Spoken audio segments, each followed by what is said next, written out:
佢收到嗰啲當啲抵押品到咗現之後咧，佢就會根據嗰個機制咧，或者根據嗰個回購協議裏面列出嗰個方案咧，就會歸還俾嗰啲合資格嘅參與咗嘅客戶嘅。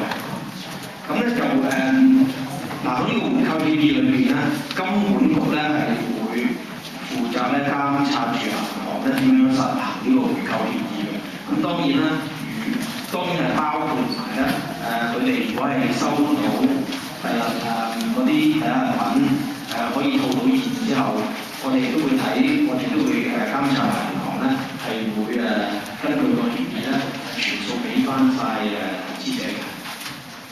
咁呢個係第一樣嘢啦。咁所以話至於係咪要俾金管局或者證監會託管咧？其實可能就未必有需要，因為成個回購協議嘅實施咧，都係金管局會派團去監察做監分銷銀行嘅。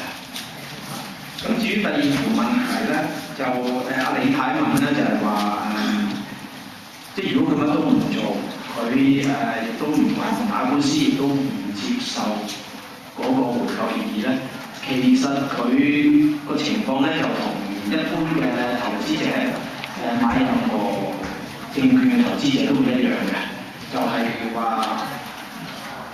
而家個發行商，其實發行商而家係佢個其中一個掉期協議監管人咧就出咗問題啦。咁就嗰啲抵押品，佢而家呢個債券咧就會提早贖回，咁啲抵押品咧就會變現嘅。咁其實經過嗰個過程之後咧，嗰啲錢咧攞完報咗現之後咧，就會俾翻分銷銀行，分銷銀行咧就會交還俾有關嘅投資者嘅。咁當然啦，套現啊各樣嘢都有關嘅費用咧，都會扣咗到。但係所有呢啲咁嘅所有呢啲工作咧，都會係根據佢哋有關嘅協議自己做翻嘅。咁至於楊太問咧就即係經驗投資者，即係佢係經驗投資者，所以佢未必能夠參與嗰個回購嘅嘢。咁即係而家佢其實係點樣處理佢嗰啲處理佢嗰個個案嘅？咁咧就其實佢如果係關於非迷債或者迷債中資同產品有關嘅投訴咧，其實我哋咁耐以來呢一路都係處理緊嘅。咁我哋處理嗰個方法咧，其實係有兩個大嘅步驟嘅。第一個步驟就係我哋同啲投訴人咧聯絡，就同佢澄清佢嘅指控啦，同埋攞一啲有關嘅資料咧，然後我哋就去評估咧，就睇下有冇足夠嘅表面證供咧去立案調查。咁如果有表面證供立案調查嘅話咧，咁我哋就會進行嗰個詳細嘅調查。咁呢個當然再會包括咧，就再會叫個投訴人啦，同埋叫銀行嘅有關職員啦，可能包埋佢嗰啲管理層咧嚟會面啦。個目的就去確立翻當時嗰個銷售過程嗰個事實啦。咁同埋咧就睇下有冇人咧就有涉嫌違規嘅。咁如果有人違規嘅話，我哋當然就會採取嘅，或者係會將個人就轉介去證監咧，叫證監同佢哋喺證券嘅個條例底下咁咪處罰有關。蘇明生，大家靜一靜係咪聽唔到啊？我翻嚟做聽唔到，有大家唔好唔好錯。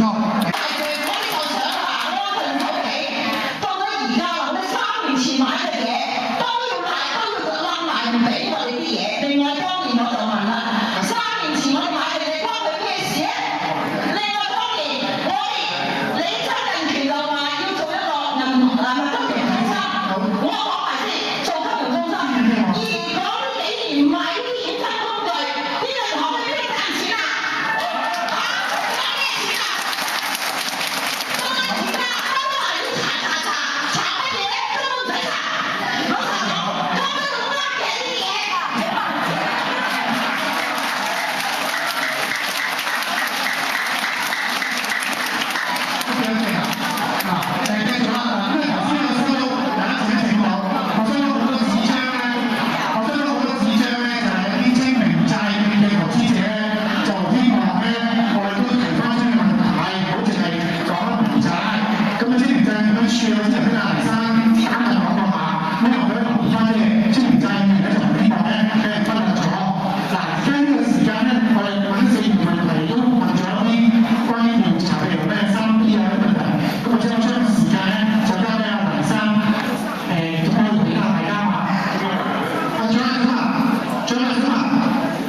你對先啊？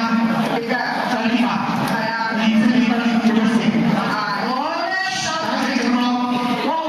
我又唔識字，乜都唔識講，所以我唔知簡單啲講啦。即係我先生咧行緊走緊，偏中意你行。今日坐度聽，我一霎眼即係呢個工作做來做少咗。